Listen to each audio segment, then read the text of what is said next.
Good evening, everyone. Good afternoon and good morning. We are here again. Welcome to Connect Africa.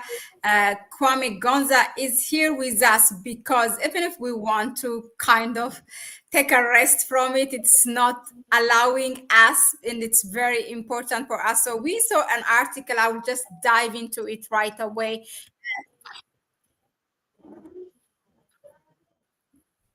Okay, I'm sorry about that little technical issue. So, this punch, what is it called? The punch, if I'm not mistaken.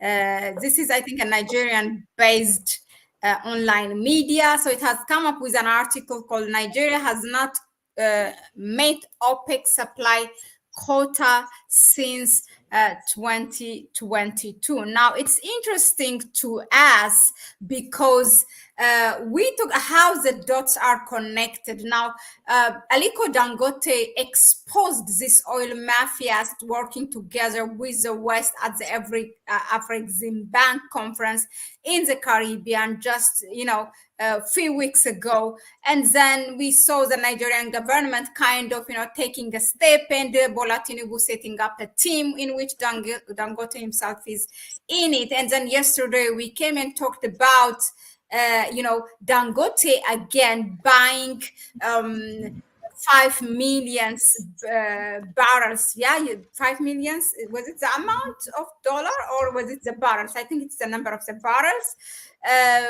From the United States, regardless of after talking with, exposing that, and then Bola Tinubu promising to work on it, but still buying. And there are also ahead scheduled purchases from the United States. So that was our topic yesterday. And then now we see this article talking about Nigeria, in fact, did not, according to OPEC, there's a quota for the countries to produce. It was 1.7 billion. Was it million?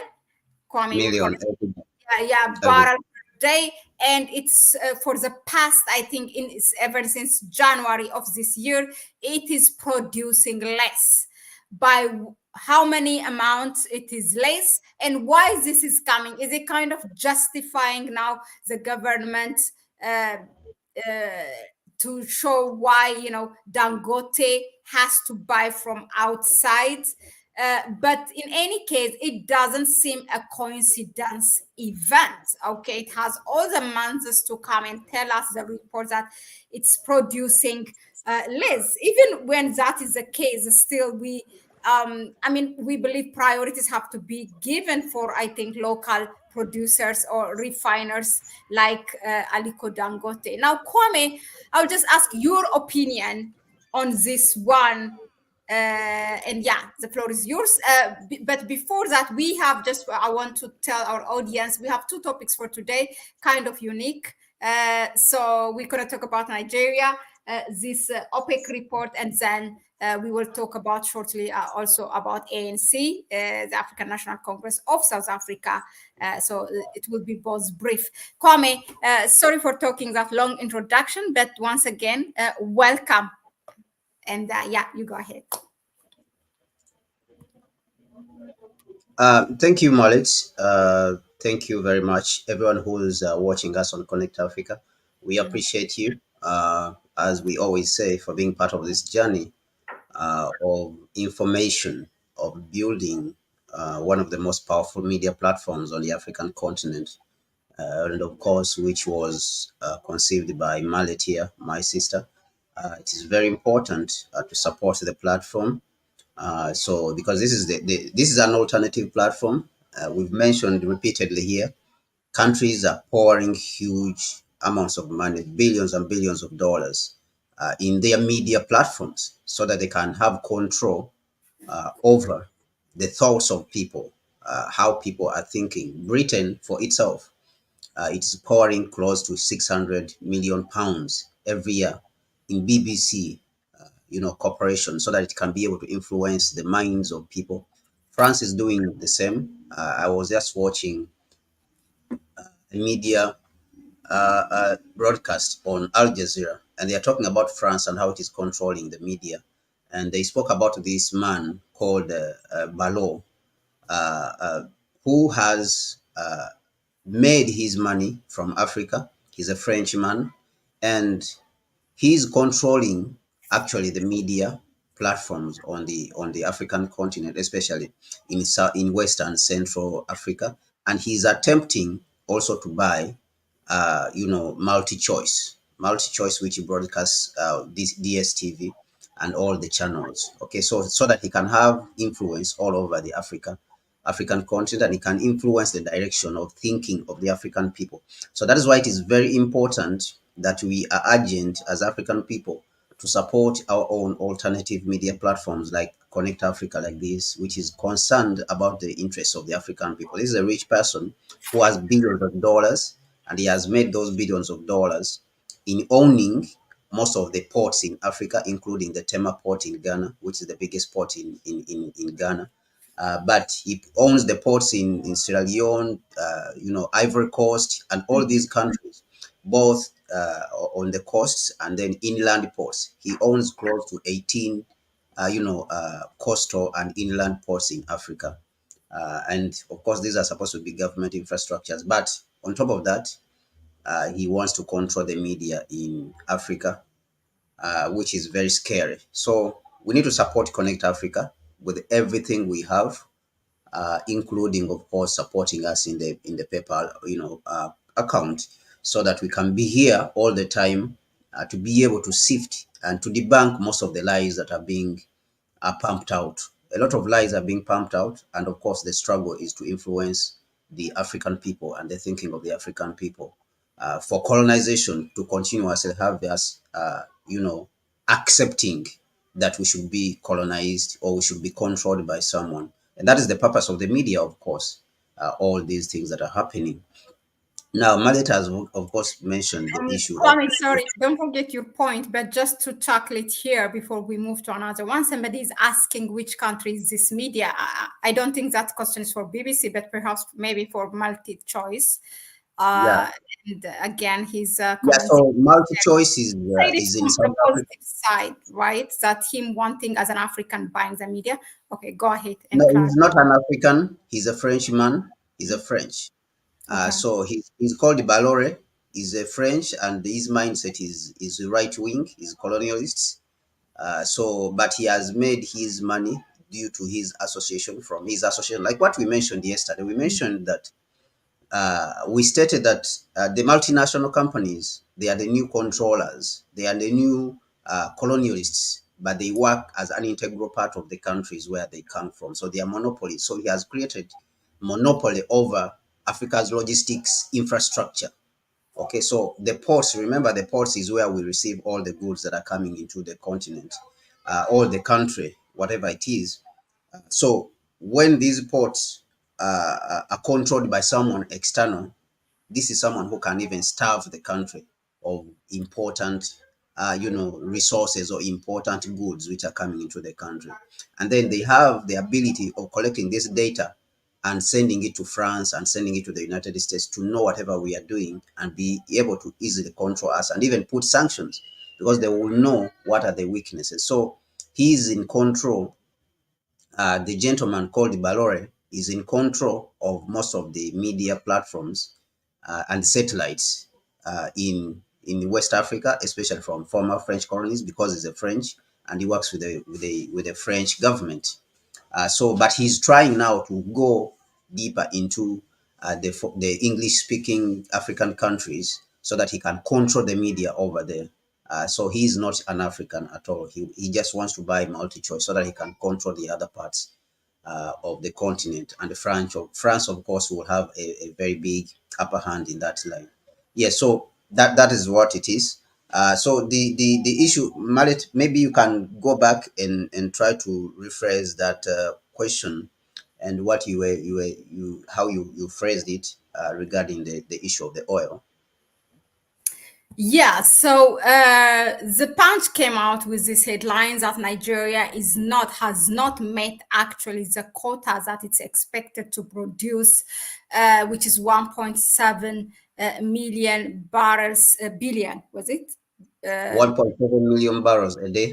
Yeah, per day. So now I'm trying to connect the dots with what's happening in the past few weeks, all the events. Now, this coming out right after the next day of where we heard Aliko Dangote bought his 5 million barrels from the United States, and where we questioned also how, meaning, after all exposing that and Bola Tinubu promising to work on it or whatever, now this is coming. Is it to justify? Is OPEC aligning, basically my questioning is aligning with the government of Nigeria to help them justify, oh, okay, you know what? Nigeria is actually producing below its quota, so let alone to sell like thousands of hundreds thousands of barrels per day for Aliko Dangote. So that's where my thinking comes, and help me to elaborate if we are on the same page. If not, but we are all interested in why and how, so that we all can be clear and informed citizens here. Okay, thank you, Mahlet. First of all, let me just give our people a little bit of background when it comes to OPEC. OPEC, Nigeria belongs to that organization called OPEC, which is the oil producing and exporting countries, which was formed in 1960 in Iraq. So the founding members were, Iraq, Kuwait, Saudi Arabia, and Venezuela. Okay, so these were the founding members. Then later on, countries have come and they have been added as time has gone on. Libya, Qatar, and all these countries, Indonesia, they came to add themselves. United Arab Emirates, Nigeria, which was added in 1971. That is when it joined. But Nigeria started issuing its licenses for the drilling of oil way back in, I think, in 1930. The first country, let me say, to receive, a license was Shell. As we mentioned, it has been around for a long time. In 1938, that is when Shell received the license for exploration. Then in 1955, before, actually, it was the colonial administration, the colonial regime, which issued those licenses. Now, of course, as we said, it is 1971 that Nigeria joins the oil producing, exporting countries of the world. And of course, let's remind our people that Angola just came out of the OPEC, of countries. It came out recently. It abandoned it and started moving in a different direction to be independent. So countries apply as they produce. They come into production of oil, crude oil, and normally what happens that if you meet their criteria, they give you a production quota. Okay, they come and sit every year, and then they say this is how much we want to produce and put out every every year, or every day. Okay, every year we are going to put out this, and this is how we're going to partition the production, so that each one can have a quota, what is called a quota. So if they say that we want to put out 10 million barrels every year, I mean every day. So then they divide that according to the membership in the organization OPEC itself. So Russia has its own quota, Saudi Arabia has its own quota, Qatar, and all the others, they have their own quota, which is supposed to contribute to the total amount, which is saying that OPEC is supposed to produce this amount of oil. Now, Nigeria happens to have been given a quota of 1.72 million barrels every day, okay, consistently for a full year. But this news, what it is saying is that Nigeria has not even been able to meet that quota since 2022, according to a report which came out. It said that OPEC is saying that Nigeria actually has been producing this year, since the report which came out from OPEC in May, say that Nigeria is producing 1.25 instead of 1.75, 1.72 a million barrels of oil. And of course, this is a case of concern. It's a case of concern. And of course, Nigeria as a country has very little control over the production, because the multinational companies, they are the ones in control of the production process. And that is why you are seeing even right now that Dangote oil refinery is struggling. It is struggling hugely to get oil for its production, of course, which is disturbing. It is hugely disturbing, and puts the country in a position whereby it cannot take care of, it cannot even anticipate, it cannot plan well, because this situation is sort of like spontaneous. The oil companies, what they want is what they do. Nigeria cannot say, let us increase, maybe produce 2 million so that we can use some of it at home and stuff like that. So this means that we need to invest our own money as a people, as Africans. We need to take control and invest in this industry.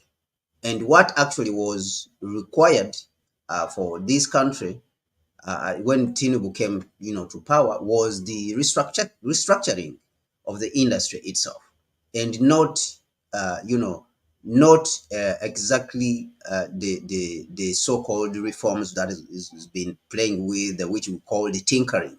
It's been tinkering up and down with the economy, instead of touching the real issue with the economy, which is the production. And what we are seeing, that Nigeria, Dangote's oil refinery has said that it will be able to meet even the foreign exchange. Actually, even certain researchers, reputable organizations across the world, which are engaged in research, have said that the Dangote oil refinery alone will be able to meet the foreign exchange needs of the country. By this, they mean that if Dangote is producing enough, Nigeria should not suffer issues of inflation, because inflation, in many cases, is brought due to over importation, and then you over import, and then you are using the foreign exchange, the so-called foreign exchange, which is the United States dollar. You have to look for them, because you have to use it to buy all these goods that you are importing into a country. But he's saying that Dangote will be able to reduce that pressure, which is affecting the country. So the low production can only be addressed by restructuring the industry, and renegotiating. By restructuring, I mean by renegotiating the the contracts themselves. And Nigeria has to take a huge part. It has a lot of billionaires in the country. Nigeria has to take a very big part, a very big, it has to become a big player in the industry itself, instead of leaving the industry to be controlled by foreigners.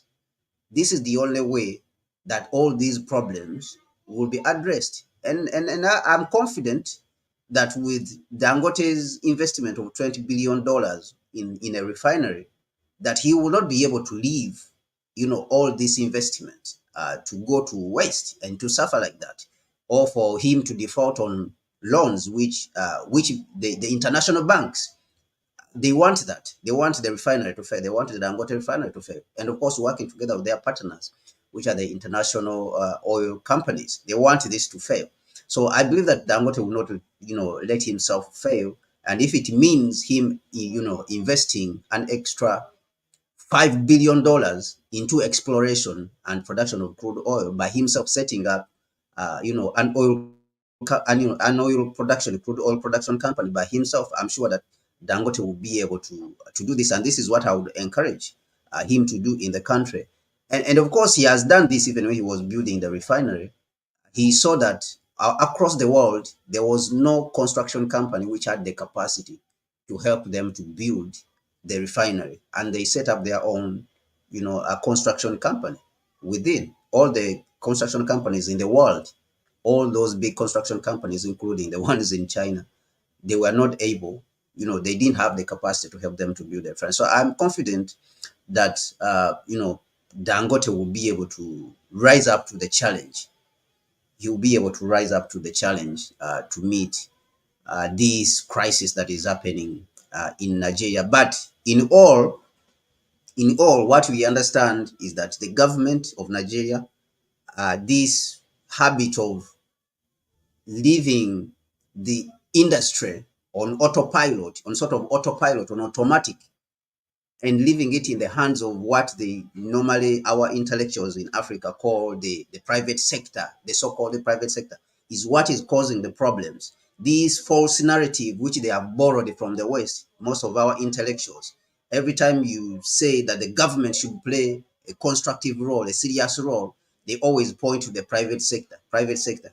This narrative, this false narrative, I think we have to deconstruct it because it is what is causing most of the problems that we are seeing here. We have to learn to build strong state enterprises that represent the interests of the people and put competitive people, all right, people who are competitive to run these industries. We have to abandon this inappropriate behavior of, saying that we cannot run the public, utilities, public companies, and public corporations, profitably and competitively. If Singapore can do it, we should be able to do it. If China can do it, we should be able to do it because these people are not coming from the moon. So I'm really sick and tired of people who say that the state cannot run these institutions or these companies and run them profitably, when we are seeing that it is the private sector, the so-called private sector, which is causing problems currently in Nigeria because it has been given an oversized influence into the energy sector in Nigeria. And of course, it is affecting the African continent because if Africa, if Nigeria was producing and was the petroleum hub for this continent, because it has 4 refineries. If all of them are producing to full capacity, add Dangote's refinery, produce it to full capacity.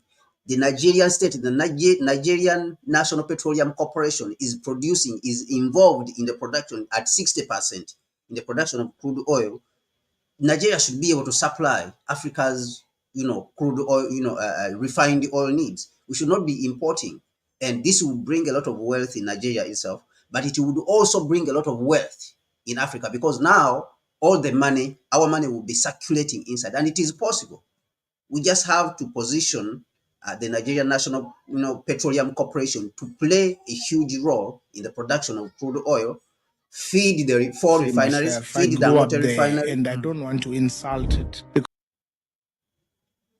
So feed the Dangote oil refinery and then produce the refined products for all the African continent so that we can be able to overcome these problems that we are seeing currently. So I believe that all these are deliberate sabotages, from these international oil companies, which Dangote called cartels.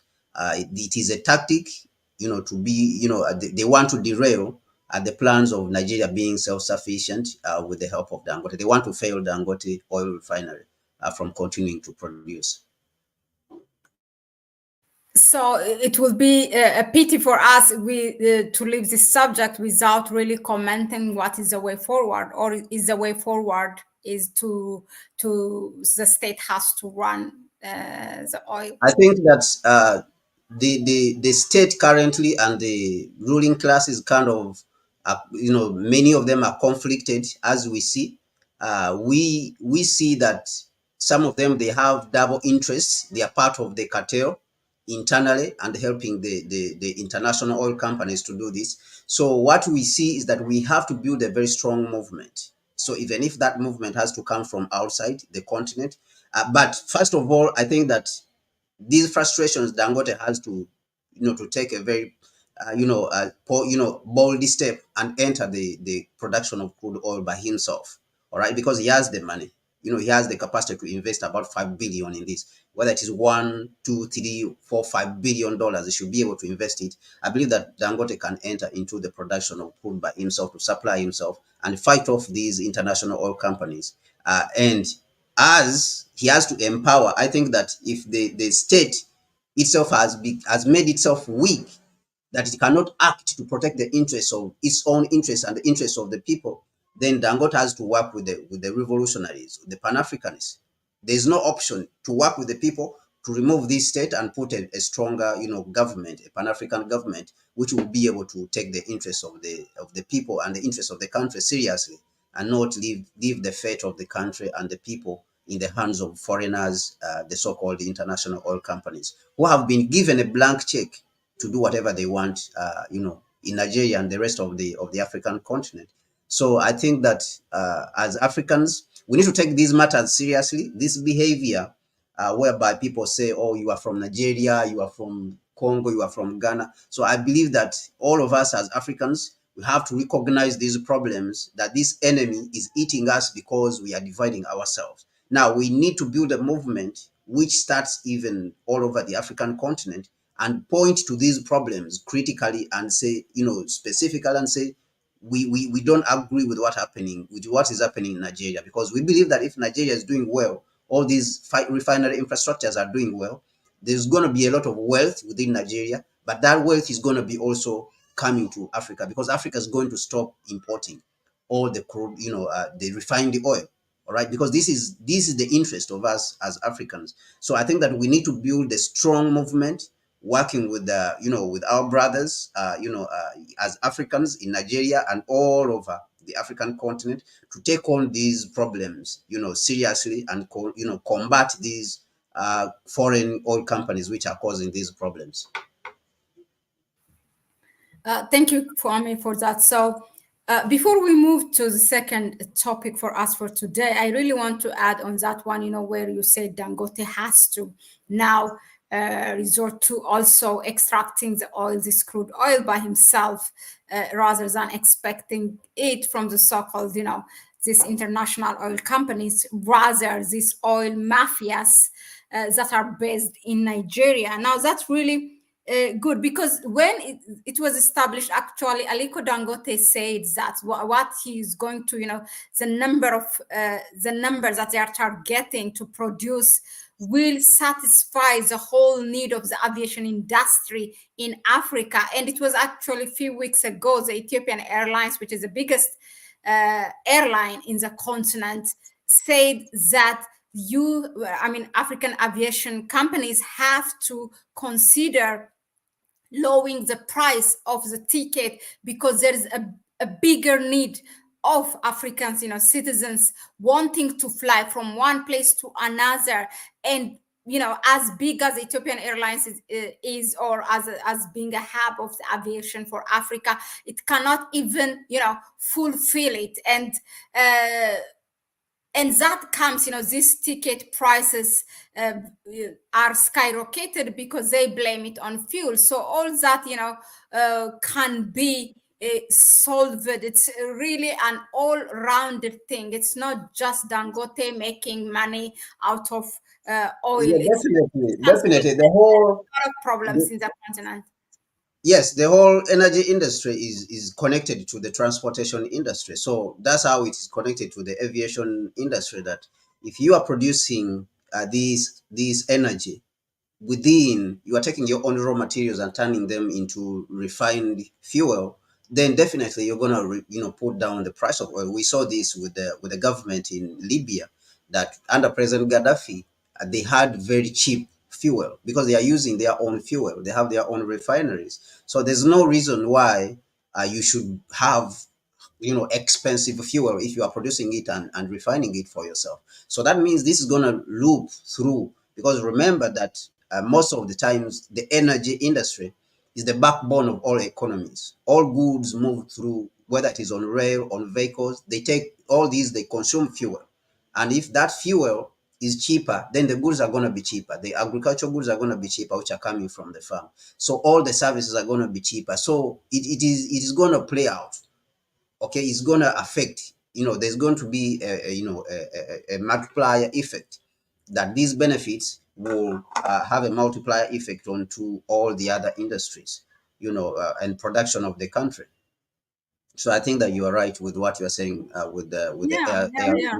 aviation industry.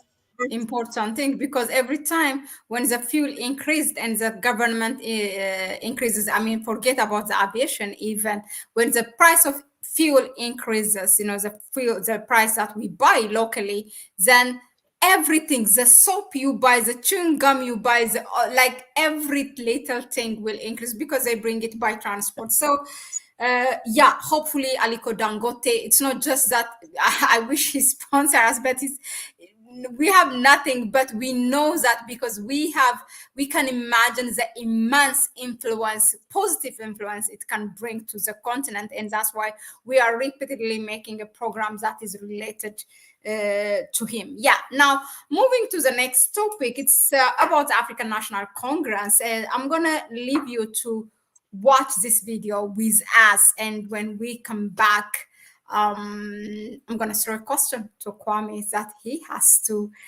update us in what's happening in South Africa and, where it is heading. Of us to understand intricate motive forces in a struggle. And so I don't want to say to you, oh, the ANC is this, because the ANC is an amalgamation of different elements. And there's a character of the ANC that is genuinely involved in a struggle for national liberation. It's very thin, but it's there.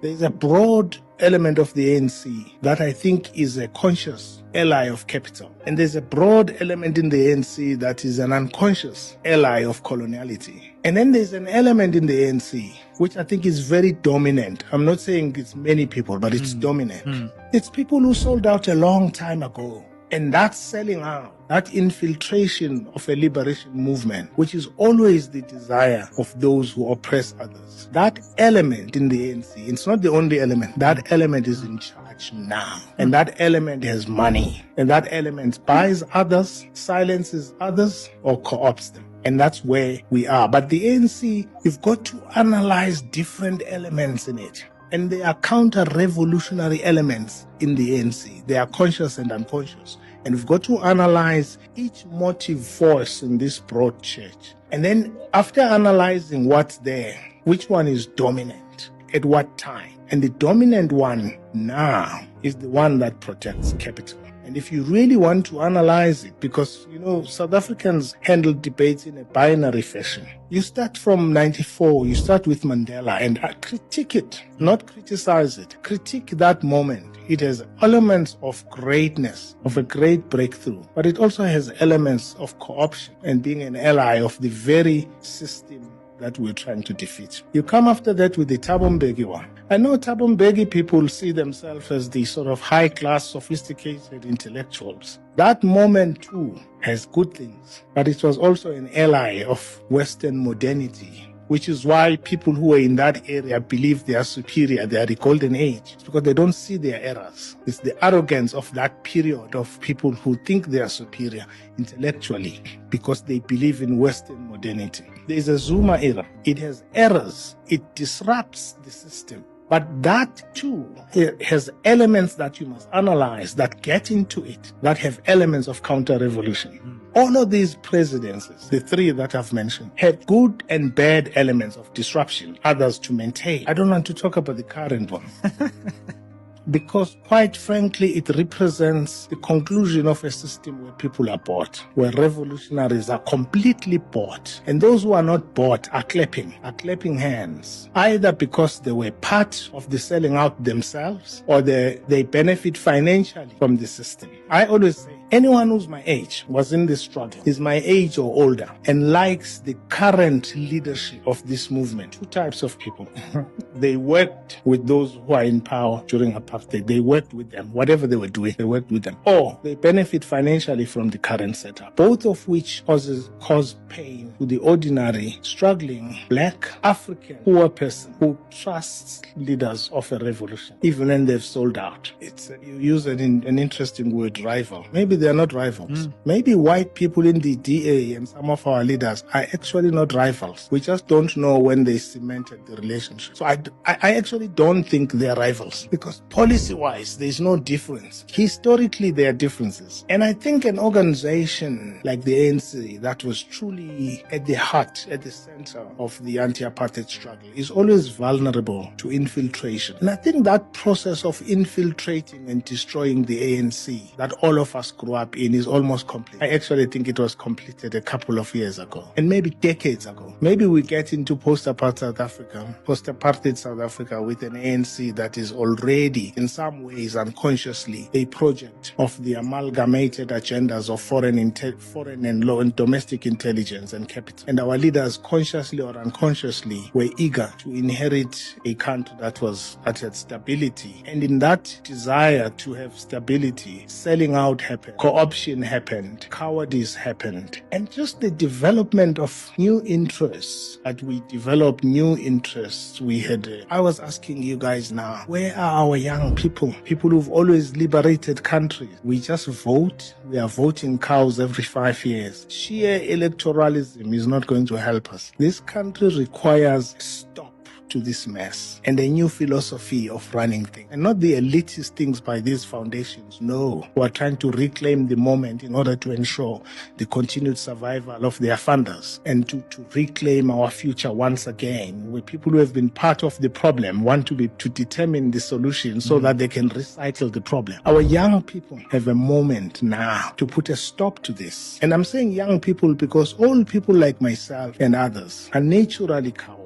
We're looking at our interests, bonds, and all of these things. It's young people who have very little to lose, who take on countries and create better futures. And it requires just our young people to take on this government, to take on this philosophy, which is neoliberal in character and taking us nowhere. We just need to grow a little bit of spine, some courage, not recklessness, courage to take on a government and bring it down lawfully. Hey there, thanks for tuning in. Want more awesome content? Follow us on all our socials.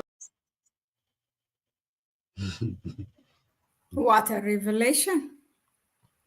Well, in some ways it's expected, but in some ways it's just show you how this thing is fluid. And I don't know what is a way out for South Africa and what it will leave, even it's gonna be more worse, as it has opted to create this so-called government of national unity that puts the DA, which is run by the imperialists and who has no interest of the Black people, where it will be headed, and perhaps we will see with this sheer electoralism, the end will be maybe appointing, what was that person's name? I forgot. Oh my God, the one who shake-handed with Mandela. Frederick?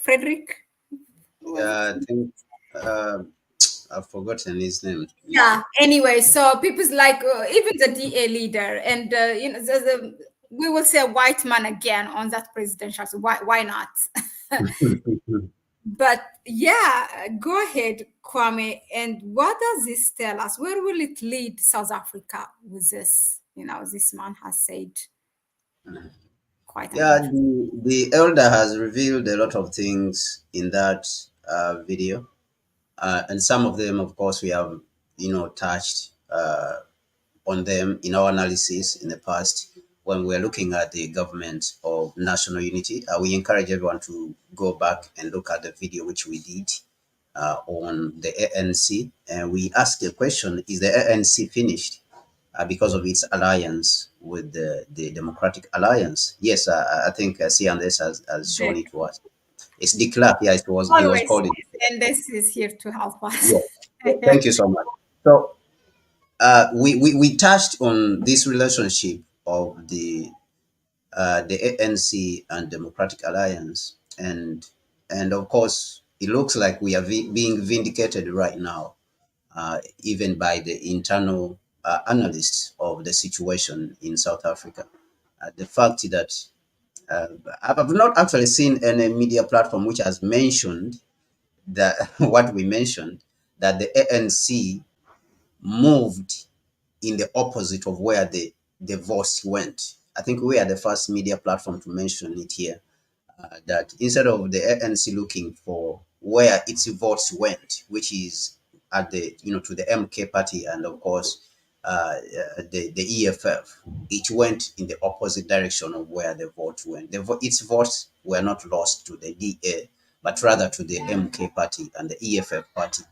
And of course, this has given us even more confidence in our analysis. So the elder touched on a lot of things. And in fact, how he's speaking, it makes you feel sorry for the country itself, and it makes you sad, of course, for the for the whole continent. Because look, this situation is not only peculiar to South Africa; it's the same situation that we are having all across the African continent. But I'll give my own again analysis of his speech.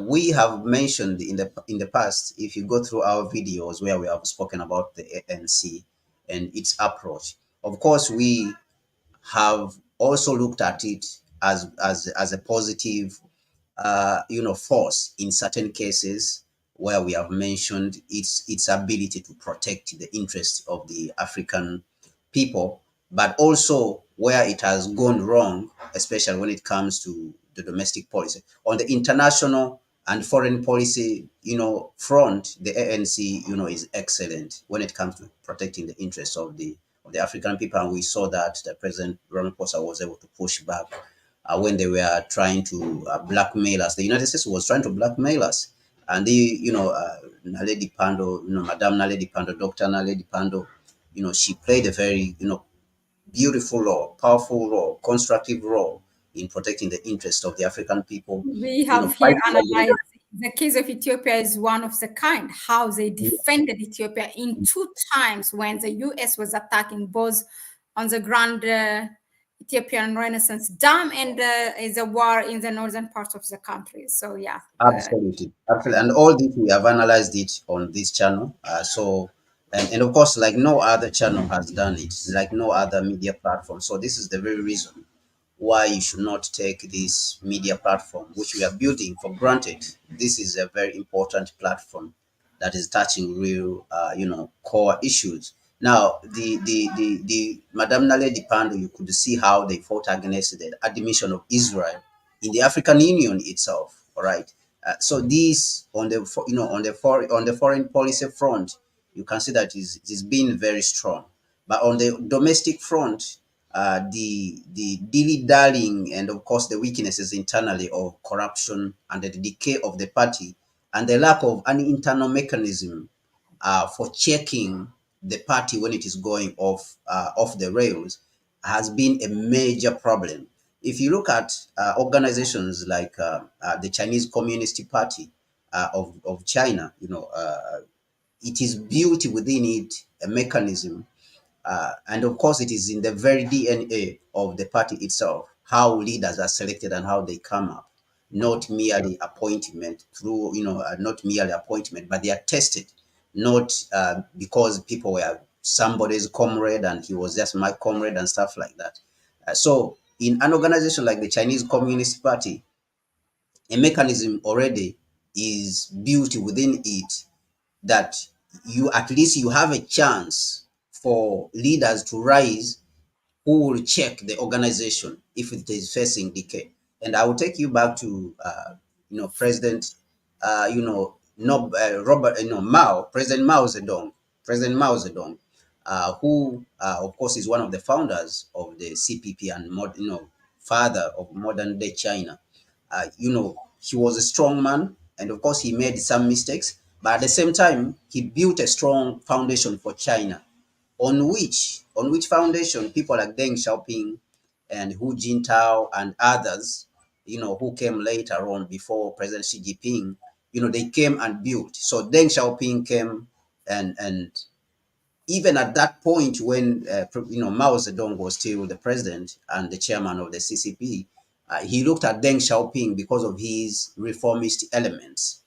He banished him Deng Xiaoping was at once banished from the party.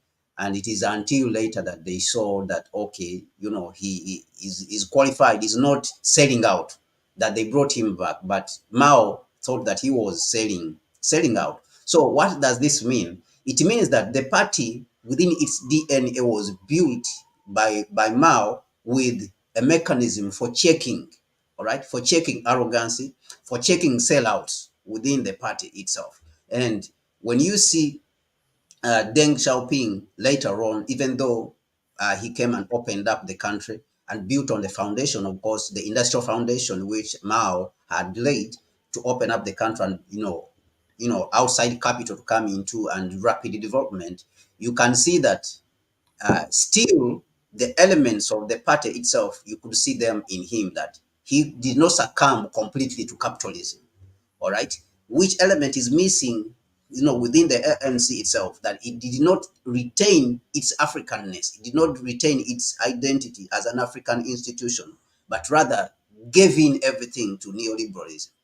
All right, so even though once in a while it struggles, it struggles to find that and of course, which we see right now, that it's supposed even to show that it's supposed to find that internally most of the times, but it has failed to find its identity, its African identity, its revolutionary identity internally, domestically, even though it has found that on the international stage.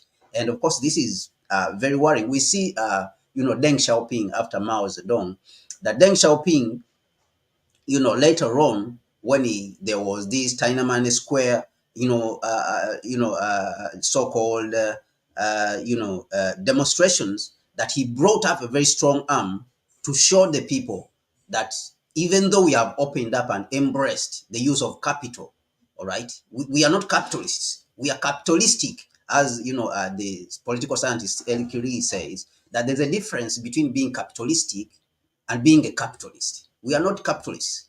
We are socialists. We are practicing socialism with Chinese characteristics. So we use capital because we want to build even our own state enterprises. We require capital, but it doesn't mean that we have sold out completely and become capitalists. So this is what the ANC has failed. So when the people rose up to demonstrate, I think it was 1989, they thought that now Deng Xiaoping, because he has opened up to the use of capital, now he has sold out completely. And he brought up a very strong arm that they have to put back these people in their rightful position. And so we see that organization has within itself, it has built itself within itself, its identity. All right.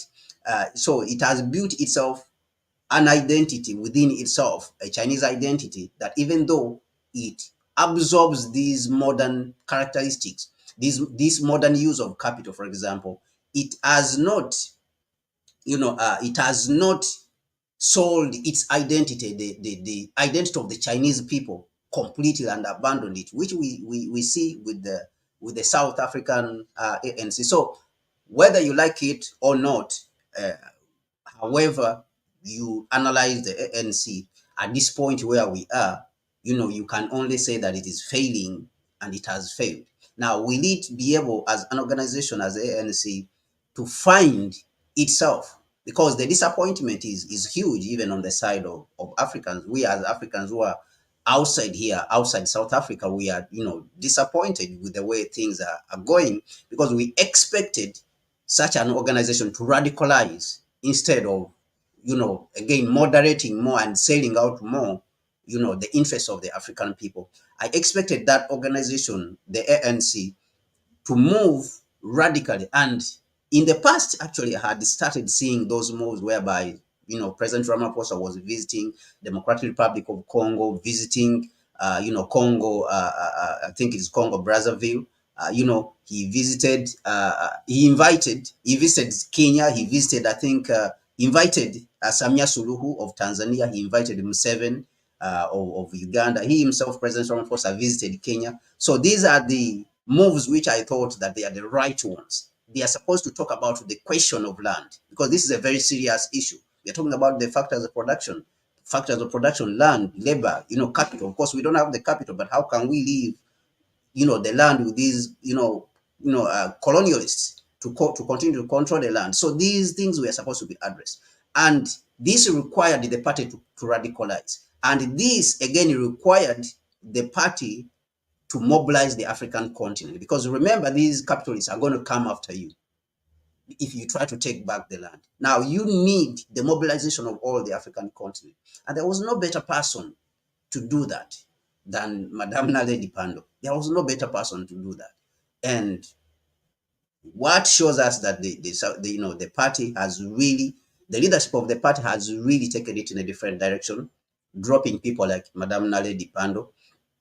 And we see Mr. Jaishankar, in India, India's foreign minister, he's been retained. He's part of the cabinet. We are dropping the people who are capable and bringing incapable people. So this is actually one of the signs which show us that the party is going in a different, direction, in the opposite direction, and in a very wrong direction.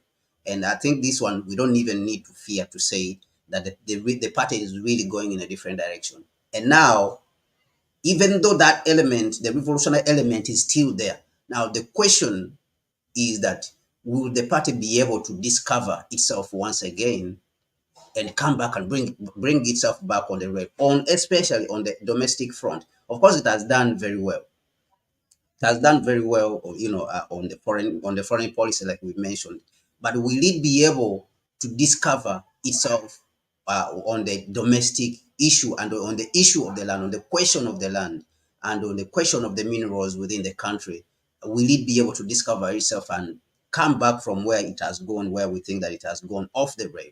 So that question, I think, will be answered by the leaders of the ANC themselves internally, especially the top leadership of the party, so that they can stop, this, what we see as the selling out of the African people. So I think that these are the things which the elder tried to address. But another important key issue which he addressed is the issue of the youth. And of course, we all know that the power is in the youth. Of course, this is the way forward. The youth have to take on the responsibility of rescuing the continent, the country, and the continent when it has gone wrong. And we have seen this in Kenya, that they have to hold it strong. They have to be consistent, and this consistency, we saw that it bore fruits. In Kenya, results. The man has sacked the whole cabinet. The man withdrew the bill. So this is the consistency that is required. Now, this is what we want to see, not only in South Africa, but even in Nigeria, in Ghana. We want the young people to come out and correct these people who are misleading the continent. Because if you leave them, they think that they are doing the right thing. If the Kenyan people, the Kenyan youth had left it, these people, they would have passed the bill through, and all those ministers would be at post by now, right? But they stood up and said, no, we cannot allow this. But you see in Nigeria, people are doing whatever they can, they want, the leaders. You see in Ghana, the so-called heads of state are doing whatever they want. They impose all kinds of taxes, and they borrow more money, and they misuse it. They don't account for it.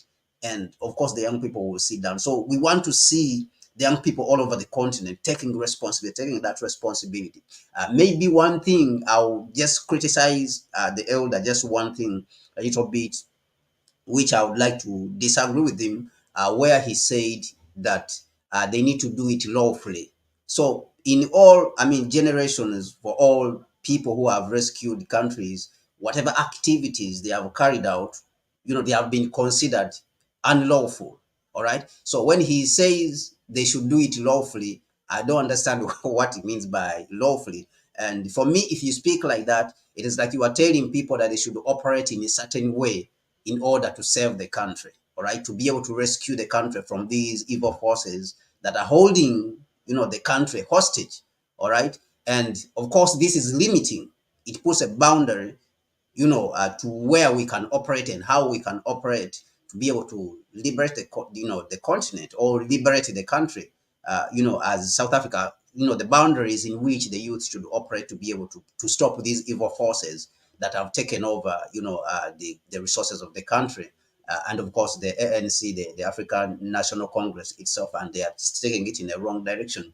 If you look at all revolutionaries and the young people who led revolutions, the Nkrumahs themselves during their time, they were considered, illegal. The activities of Nkrumah were considered illegal. People, the activities of Malcolm X himself, the activities of Dr. King, in the civil rights movement. The United States considered these activities illegal, and that's why Dr. Martin Luther King was arrested a couple of times. Nkrumah himself was arrested a couple of times. In South Africa itself, the ANC itself, whatever it was doing, it was considered illegal. All the ANC and the other leaders of the Pan-African Congress, people like Robert Sobukwe, they were arrested, and even they died almost in prison. They died in prison. So all the activities were considered illegal. So I would expect from the elders for me to say that the youth, they should rise up by any means necessary and liberate, the continent, liberate the country, such as South Africa, Ghana, Nigeria, liberate it by any means necessary, because the time is running out that the enemy is taking over the control of our countries and our resources, and we will not have anywhere to stay going forward, and this is very dangerous. So this is what I expected from him to say. Other than that, I think that he's spot on, in his analysis, and of course that is what we have done also here at Connect Africa in the past, in looking at the ANC and its direction, where it is going. Thank you so much, Mahlet. Thank you very much, Kwame, indeed, to come here in such a short notice. We all spoke just this afternoon, but, we are happy we are able to bring you here as it is, so that no mainstream media will dump and, invade you with their propaganda. Now, if there's any question, I don't know if it was forwarded here, but I think for us, we have covered what we plan to cover. Once again, thank you for tuning in, for all your suggestions, your comments, for your time, really, more than anything. It's not easy. We are not, as we always say, a click and bait. We are here really after doing enough research on the subject. We are here to give you, it's an alternative platform, a Pan-African perspective. That's all what we are interested. That is the starting point for us. That is the ending. That's why we have this platform, and that's how we end it. Even if we give you historical background or whatever the contemporary in, the end goal is to have that African perspective for us. So nothing else. No plus, no minus. And thank you again for all of you who are supporting us through our PayPal account. We don't take it for granted. I am also, there are emails that are coming in suggesting on what, some of you definitely fear for us that they might silence us. And not one, not two, not three. I'm receiving such emails also in the comment sections. But if there is anything that's, as Kwame said, that should be the very reason that keep us going. That means if the enemy wants to silence us, we are saying then some important things. But of course, then alternatives have to be prepared. Definitely, that's something, we need to think about. But continue to share the video with others, and whatever it is, to support us through the PayPal account, and subscribe and like the video. As long as we are here, we are committed to do the job. It's a duty for us. I think that's it, Kwame. Unless you have some lasting word, we will end it here. Yeah, so thank you, everyone. As Mahlet has said, please support the work which we are doing, so that we can continue to be here much, much, much more without worrying about the fact that we are serving the continent. This is very important. What is needed for us is to mobilize. What is needed in Nigeria is not actually more production of oil extraction. What is needed there in Nigeria, what we see, is the reformation the structure, the system has to be restructured. The contracts have to be renegotiated, and the government has to take a leading role. The Nigerian National Corporation has to take a leading role in the production of crude oil, so that it can be able to meet the needs, our needs, and not leave it in the hands of foreign oil companies. And the ANC itself also, we think that it has to get out where it is going and radicalize and move in the direction of taking back the land and the resources for the interest of our people. So support the channel, support the work which we are doing. And yeah, we will be happy, to count that, yes, we had our core group of fans who supported this channel, this media platform as it was growing, and yes, we'll continue to serve our people until we see that the continent is unified in our lifetime. Thank you so much. Bye bye. Thank you.